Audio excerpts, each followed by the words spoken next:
Assalamualaikum warahmatullahi wabarakatuh.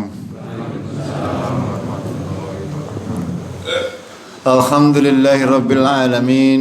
Nahmaduhu wa nasta'inuhu wa nastaghfiruh wa na'udzu billahi min sururi anfusina wa min sayyiati a'malina. May yahdihillahu fala mudilla lahu wa may yudlilhu fala hadiya lahu. Asyhadu an la ilaha illallah wahdahu la syarika lahu wa asyhadu anna Muhammadan abduhu wa rasuluh. Allahumma salli wa sallim wa barik ala Muhammadin wa ala alihi wa ala ashabihi ajma'in. Amma ba'd.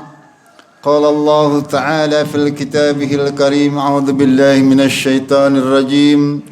Ya ayyuhalladzina amanu taqullaha wa qulu qawlan shadidan yuslih lakum a'malakum wa yaghfir lakum dhunubakum. Wa may yuti'illaha wa rasulahu faqad faza fawzan 'aziman.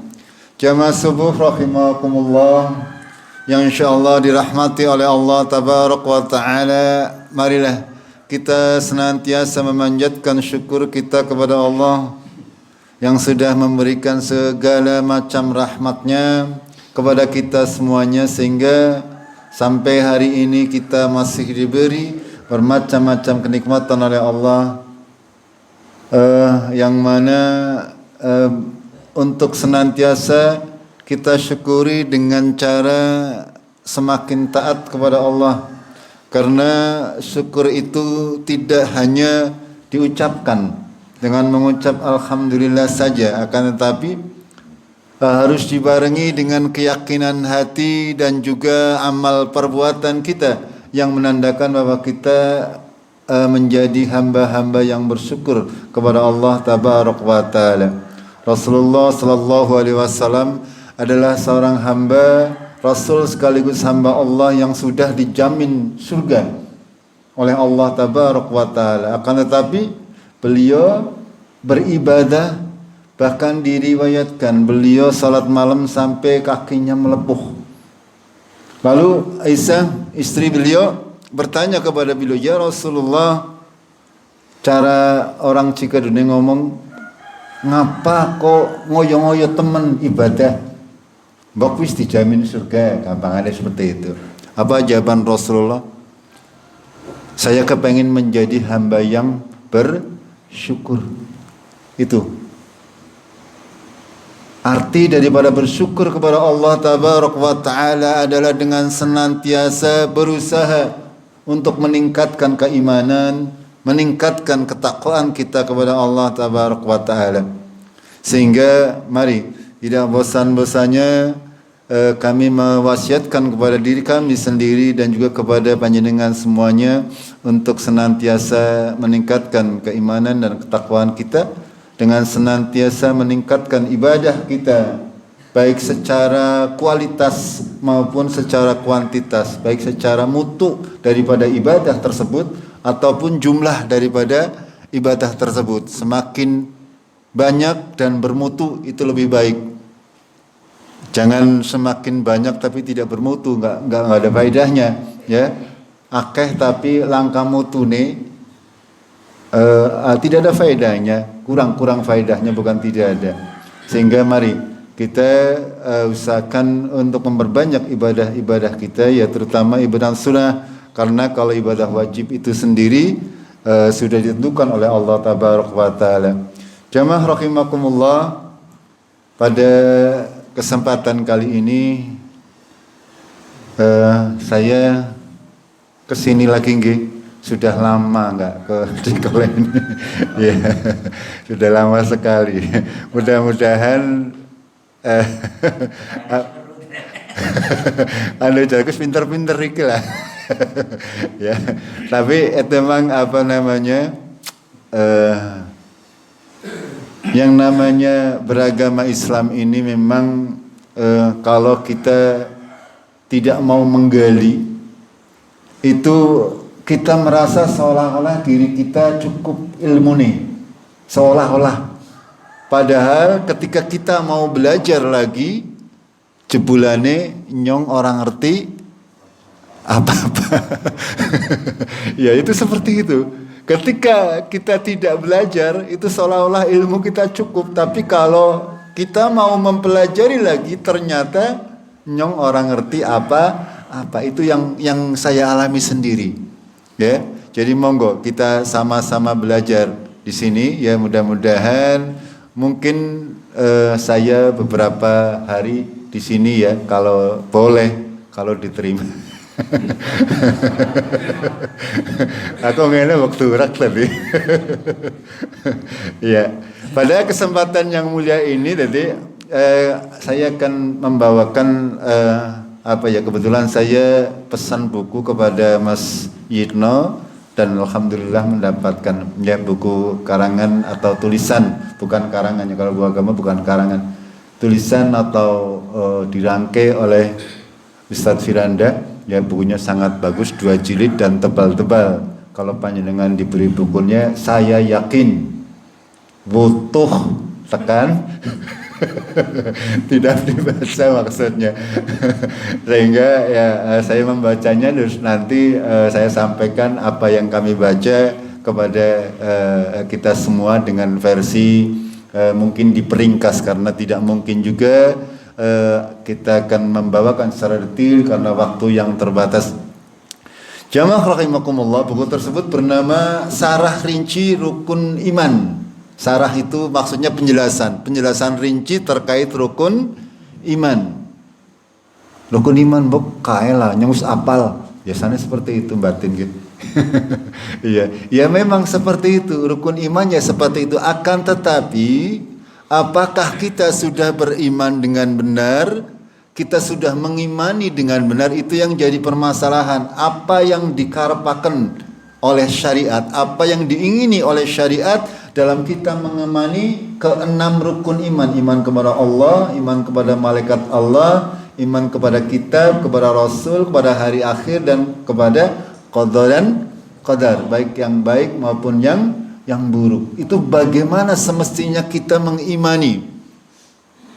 Bagaimana semestinya sebagai seorang muslim kita bersikap dengan keimanan tersebut. Beliau Ustadz Firanda memulai dengan memberikan mukaddimah, membawakan surat Al-Hadid ayat 21. A'udzubillahi minasyaitonirrajim. Sabiqu ila maghfiratin mir rabbikum wa jannatin 'arduha ka'ardis samai wal ard. U'iddat lil ladzina amanu billahi wa rusulihi. Dzalika fadlullah ya'tihi may yasha wallahu dzul fadlil azim. Bersegeralah kalian kepada ampunan dari Tuhan kalian dan sorga yang luasnya seluas langit-langit dan bumi, yang disediakan bagi orang yang beriman kepada Allah, kepada Rasul-Rasulnya. Yang demikian itu adalah karunia Allah yang diberikan kepada siapa yang dikehendaki, dan Allah mempunyai karunia yang besar. Dalam ayat yang mulia ini Allah memberikan gambaran atau memberikan motivasi kepada kita semuanya untuk bersegera kepada ampunan Allah tabaraka wa ta'ala, bersegera kepada berusaha untuk menuju surganya Allah yang luasnya seluas langit dan bumi. Kalau kita berbicara mengenai langit, bumi dan seisinya, subhanallah, Allah maha besar, Allah di atas semuanya itu. Bahkan langit dan bumi yang kita lihat sekarang ini itu baru sebagian kecil. Sedangkan surganya Allah luasnya seluas langit dan bumi, dan disediakan bagi orang-orang yang beriman kepada Allah. Orang-orang yang beriman dengan keimanan yang benar. Lalu dalam surat yang lain Allah berfirman, surat Al-Baqarah, "Wa basyiril ladzina amanu wa 'amilus shalihat anna lahum jannatin tajri min tahtihal anhar." Berilah kabar gembira kepada orang-orang yang beriman dan beramal salih, bahwasanya bagi mereka surga yang mengalir di bawahnya sungai-sungai. Dalam ayat yang lain Allah berfirman, "Innal ladzina amanu wa 'amilus shalihat lahum jannatun tajri min tahtiha anhar dzalikal fawzul kabir. Sesungguhnya orang-orang yang beriman dan beramal salih, bagi mereka surga yang mengalir di bawahnya sungai-sungai. Yang demikian tersebut adalah keberuntungan yang besar. Dari 3 ayat yang mulia ini kita dapat memperhatikan bahwasanya kedudukan seorang yang beriman itu sangat mulia. Seperti kita ketahui bahwasanya kita seorang muslim Islam ini bertingkat-tingkat sesuai dengan hadis dari Rasulullah dalam sebuah hadis panjang yang terkenal dengan nama hadis Jibril. Kenapa disebut dengan hadis Jibril? Karena pada saat itu Jibril mendatangi Rasulullah dan bertanya tentang agama Islam, mengajarkan kita umat Islam tentang Islam. Yang pertama Rasulullah ditanya apa itu Islam, lalu beliau menjawab dengan mengucapkan rukun-rukun Islam yang sudah kita kenal. Lalu ditanya lagi apa itu iman, beliau juga menjawab dengan rukun iman yang 6. Lalu yang terakhir beliau ditanya mengenai ihsan. Lalu Rasulullah menjawab, ihsan adalah engkau beribadah kepada Allah seolah-olah engkau melihatnya.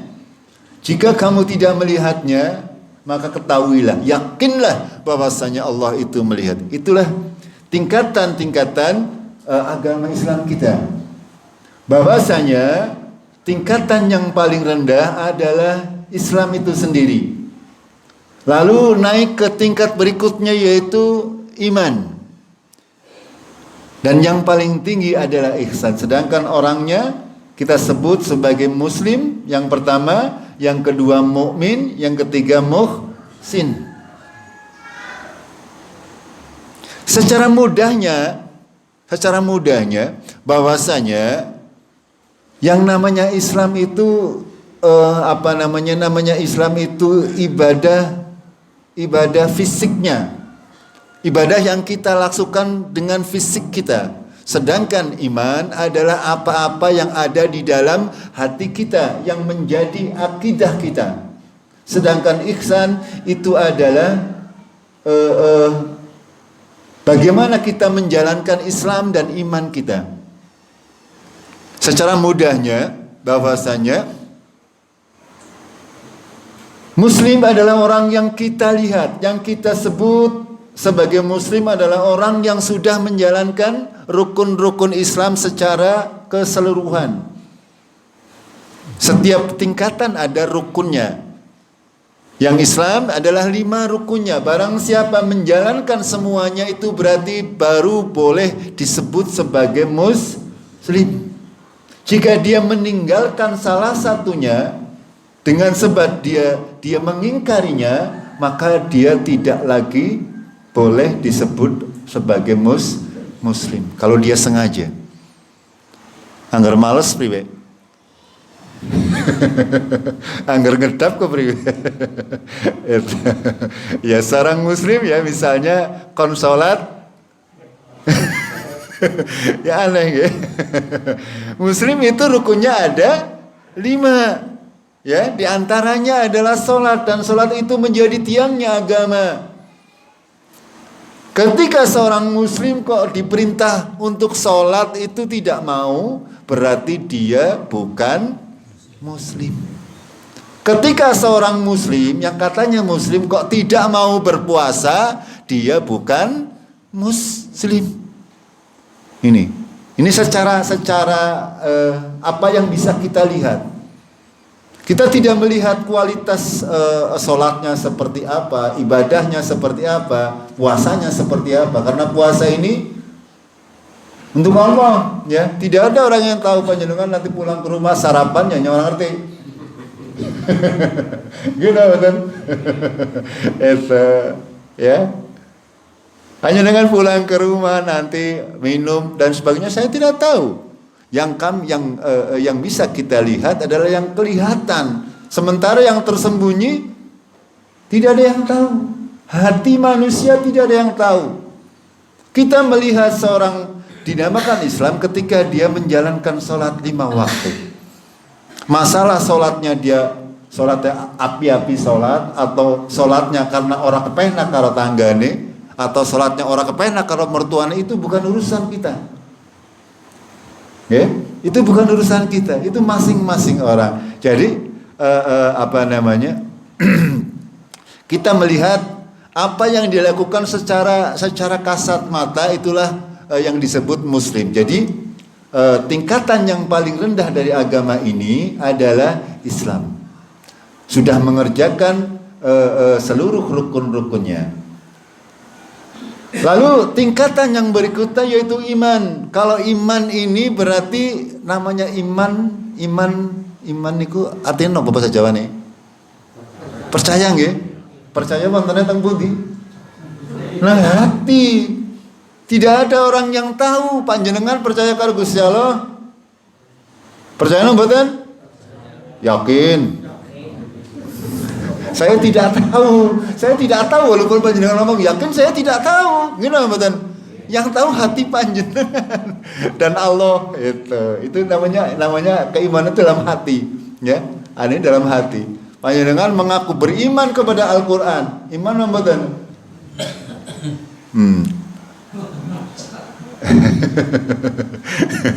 Itu ya, ini. Ketika kita makanya mukmin ini tingkatannya lebih tinggi daripada muslim.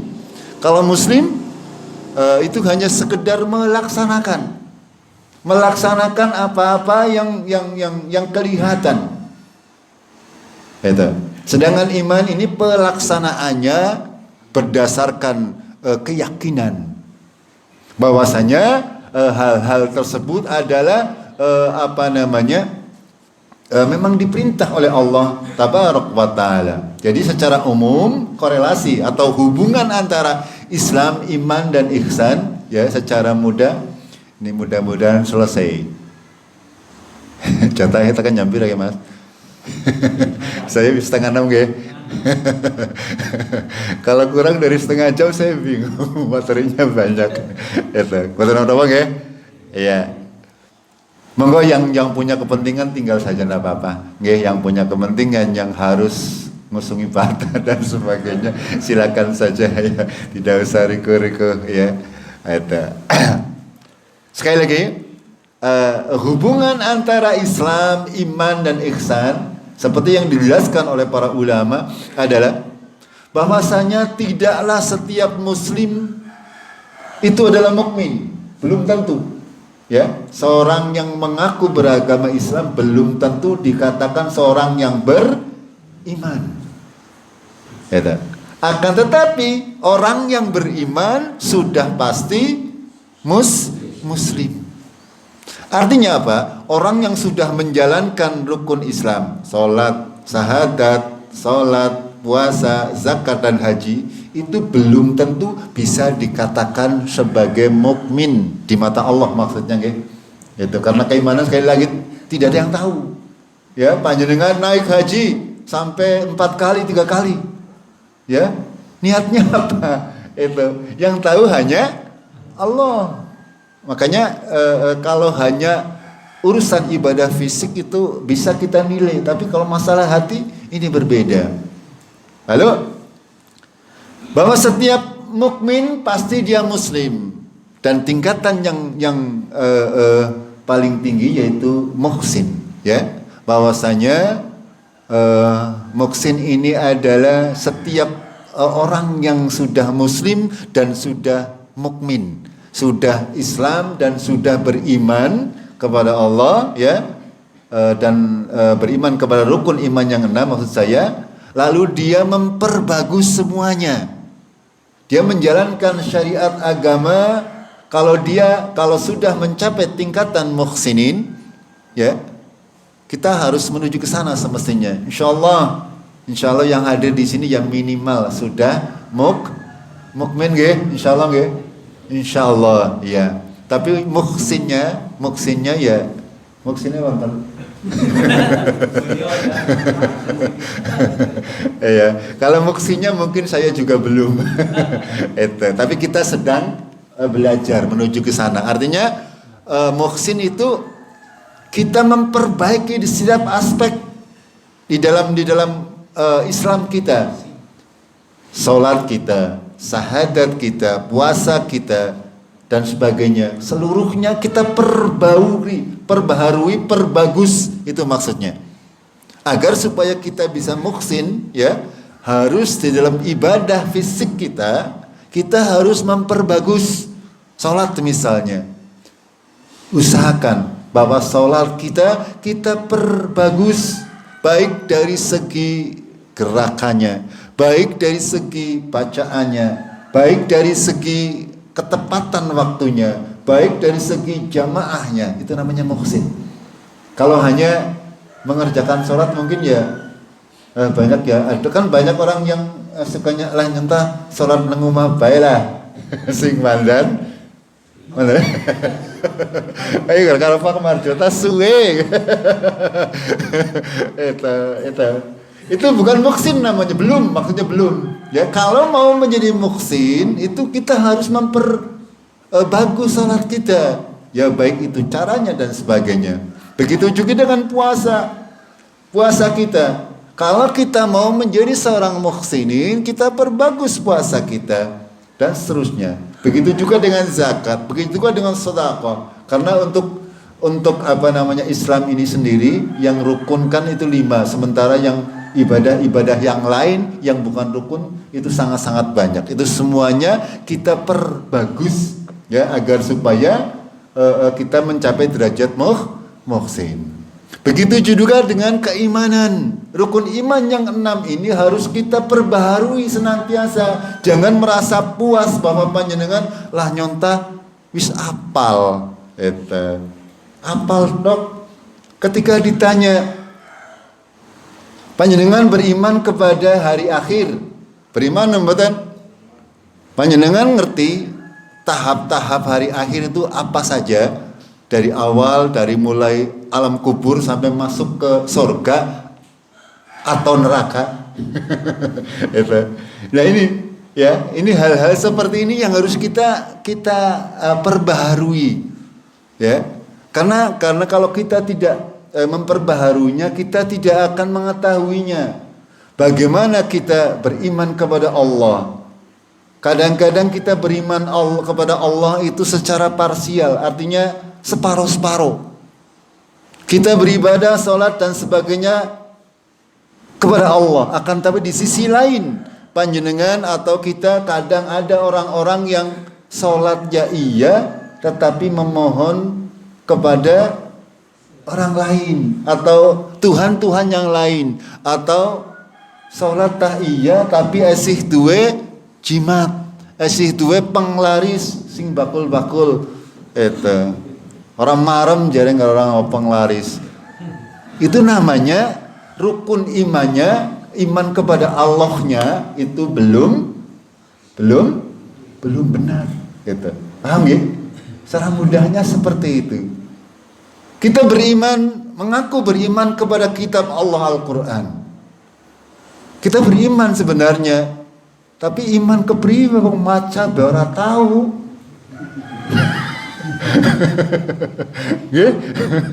Bagaimana kita mengatakan beriman kepada Al-Quran sementara kita tidak pernah mencoba untuk membaca, mentadaburi, mengetahui tafsirnya, apa yang dikehendaki oleh Allah. Kalau kita sudah membaca ya bukan berarti kita tidak dibebani kecuali sesuai dengan kesanggupan kita masing-masing. Ya minimal sebagai seorang muslim ya hal-hal pokok ya sering membaca. Orang ketang membaca tafsir terjemahannya. Ya. Kalau hanya membaca bahasa Arabnya sementara kita tidak mengetahui apa isinya ya berpahala, tetap berpahala, tetapi kurang pahalanya. Gitu. Kalau para ulama berbeda, para ulama karena mereka hafiz Quran, bacanya cepat, dia sudah tahu artinya sehingga tetap bisa mengambil pelajaran. Kalau kita begitu membaca cepat ya ketika dibaca orang ngerti artinya. Jadi ini ketika kita mengatakan bahwa kita beriman kepada Al-Qur'an, itu berarti kita harus membuka kembali Al-Qur'an. Ya. mengimani keseluruhan apa-apa yang ada di dalam Al-Quran. Itu. Ketika kita mengaku beriman kepada Al-Quran, di dalam Al-Quran ada surat pada ayat yang terkait dengan hukum waris misalnya, yang mudah saja. Saya kasih contoh. Kok panjenengan tidak mau membagi waris menurut Quran, berarti panjenengan tidak beriman. Paham gak? Itu. Jadi ketika kita harus beriman kepada Al-Quran, kita beriman secara keseluruhan. Ya ayyuhalladzina amanu dkhulu fis silmi kaffah wala tattabi'u khutuwatis syaitan innahu lakum aduwwum mubin. Itu. Ketika kita tidak mengimani satu huruf dari Al-Quran sama saja. Sama saja berarti panjenengan atau kita tidak mengimani Al-Quran secara keseluruhan. Apalagi tidak beriman dengan satu hukum dalam Al-Quran. Ya misalnya di dalam Al-Quran diwajibkan ya bagi kaum muslimah untuk berjilbab. Lalu ada orang yang mengatakan lah jilbab tidak wajib. Itu berarti dia belum beriman kepada Al-Quran. Itu contoh-contoh yang mudah.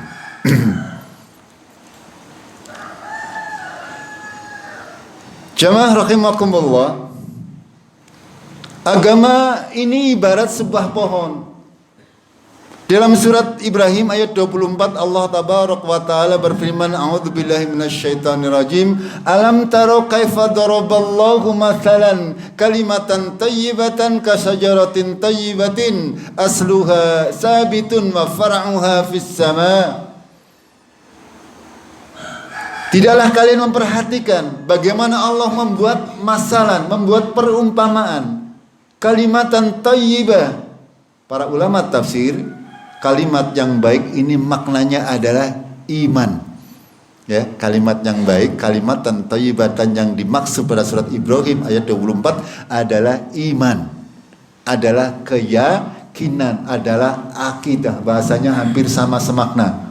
Ya, semakna. Iman, kepercayaan, akidah, apa nih? Ya sebangsa itu.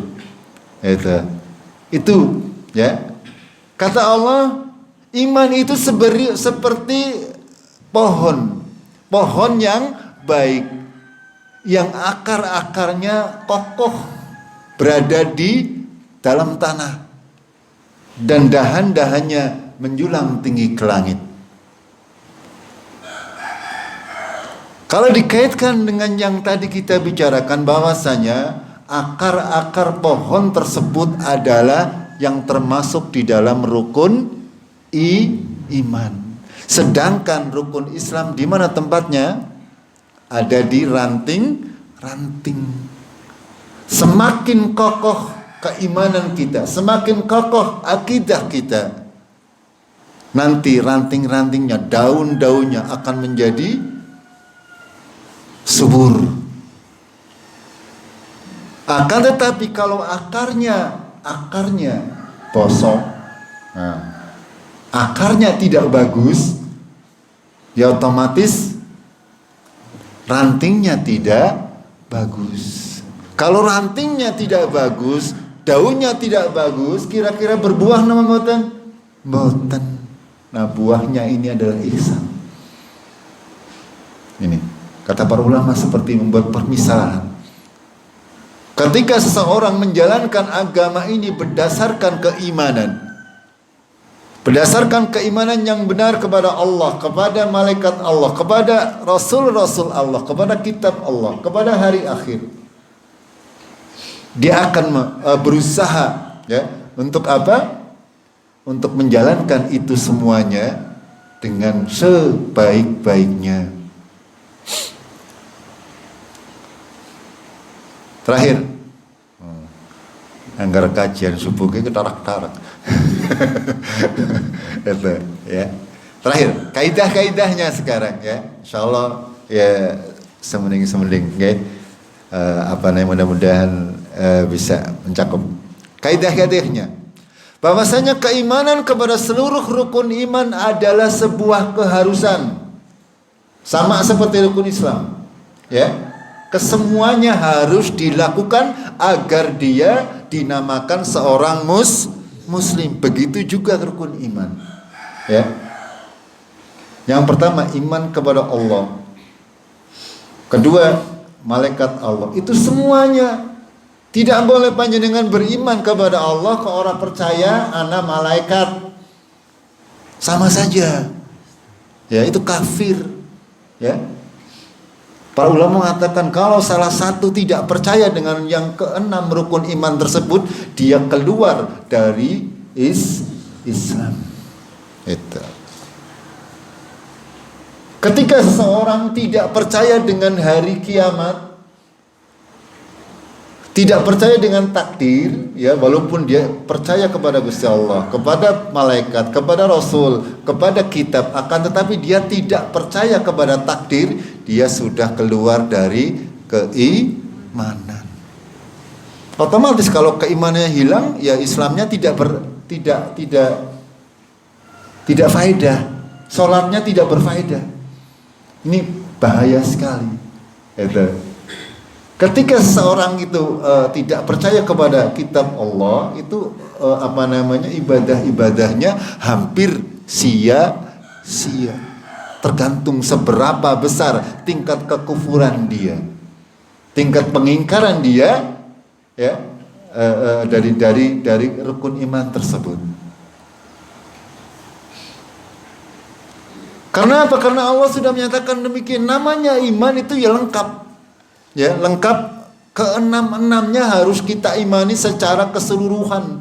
Tidak boleh ada yang ditinggal. Beriman kepada sebagian, lalu kafir kepada sebagian. Seperti yang disinyalir oleh Allah. Apa tu'minu bi ba'dil kitabi wa takfuruna bi ba'd, fama jazaa'um yaf'alu dzalika minkum illa khizyun fil hayatid dunya. Apa? Kamu mau beriman kepada sebagian dan kafir kepada sebagian? Kalau seperti itu, pembalasan-balasan kamu adalah kehinaan di dunia. Dan pada hari kiamat akan dikembalikan kepada asyaddil adab, kepada azab yang keras. Jadi yang pertama kaidahnya bahwasanya keimanan kepada seluruh rukun Islam, rukun iman tidak boleh dipilih. Harus beriman dengan perkataan sami'na wa ata'na. Amanar rasulu bima unzila ilaihi mir rabbihi wal mu'minun kullun amana billah apa ning wa malaikatihi wa kutubihi wa rusulihi la nufarriqu baina ahadin mir rusulihi. Ya. Lalu dalam ayat yang lain dalam Al-Baqarah juga, ya, laisal birra an tuwallu wujuhakum qibalal masyriqi wal maghrib walakinnal birra man amana billah, terus wa malaikatihi wa kutubihi wa rusul. Itu. Jadi semuanya harus diimani, tidak boleh salah satu.